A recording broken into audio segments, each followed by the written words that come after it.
माननीय पुलिस अधीक्षक पलवल श्री वरुण सिंगला जी के निर्देशानुसार कार्य करते हुए गांव वलालपुर थाना चांट में पिछले कुछ दिनों में 2-3 बड़ी वारदात हुई है, जिसमें 2-307 के केस दर्ज हैं और एक मौनू हत्याकांड जिसमें अक्कू और रज्जू वांछित थे।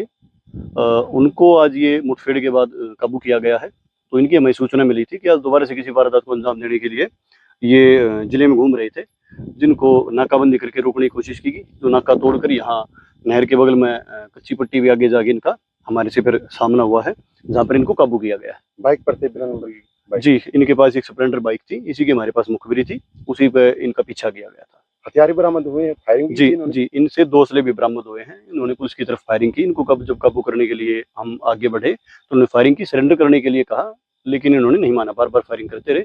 लिहाजा पुलिस ने भी जवाबी कार्रवाई में इनके पैरों की तरफ फायरिंग करके इनको काबू किया। कितनी फायरिंग करनी पड़ी पुलिस को ज्यादा नहीं करनी पड़ी, क्योंकि हमारा औचित्य इनको पकड़ने का है, ना कि इनको घायल करने का। वो मजबूरी वश जो भी हुआ क्रॉस फायरिंग का। कितने मुकदमे हैं पहले? जो मैंने इसमें अपराधी है उस पे 7-8 मुकदमे हैं। पलवल पुलिस की तरफ से इनाम भी घोषित किया गया था? जी, हमारे एसपी साहब ने और आईजी साहब ने इनके ऊपर 1-1 लाख रुपए का इनाम के लिए डीजी साहब को लिखा गया था। फिलहाल कितने इनामी हैं? 5-5 हजार का इन पे इनाम हो चुका था और 1-1 लाख का इनाम के लिए डीजी साहब को लिखा जा चुका है। बाकी सारी चीजें कल प्रेस कॉन्फ्रेंस में उच्च अधिकारियों के द्वारा आपको बताई जाएगी। धन्यवाद।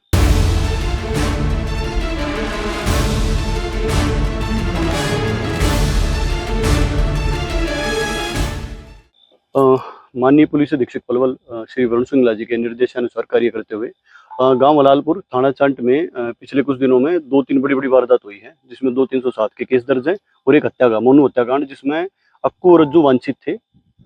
उनको आज ये मुठभेड़ के बाद काबू किया गया है। तो इनकी हमें सूचना मिली थी कि आज दोबारा से किसी वारदात को अंजाम देने के लिए ये जिले में घूम रहे थे, जिनको नाकाबंदी करके रोकने की कोशिश की गई। जो नाका तोड़कर यहाँ नहर के बगल में कच्ची पट्टी भी आगे जाके इनका हमारे से फिर सामना हुआ है, जहाँ पर इनको काबू किया गया है। बाइक पर थे बिना नंबर की बाइक। जी, इनके पास एक स्प्लेंडर बाइक थी, इसी की हमारे पास मुखबिरी थी, उसी पे इनका पीछा किया गया था। हथियार बरामद हुए हैं, फायरिंग जी जी, इनसे 2 असले भी बरामद हुए हैं। इन्होंने पुलिस की तरफ फायरिंग की। इनको जब काबू करने के लिए हम आगे बढ़े तो उन्होंने फायरिंग की, सरेंडर करने के लिए कहा, लेकिन इन्होंने नहीं माना, बार बार फायरिंग करते रहे। लिहाजा पुलिस ने भी जवाबी कार्रवाई में इनके पैरों की तरफ फायरिंग करके इनको काबू किया। कितनी फायरिंग करनी पड़ी पुलिस को ज्यादा नहीं करनी पड़ी, क्योंकि हमारा औचित्य इनको पकड़ने का है, ना कि इनको घायल करने का। वो मजबूरी वश जो भी हुआ क्रॉस फायरिंग का। कितने मुकदमे हैं पहले? जो मैंने इसमें अपराधी है उस पे 7-8 मुकदमे हैं।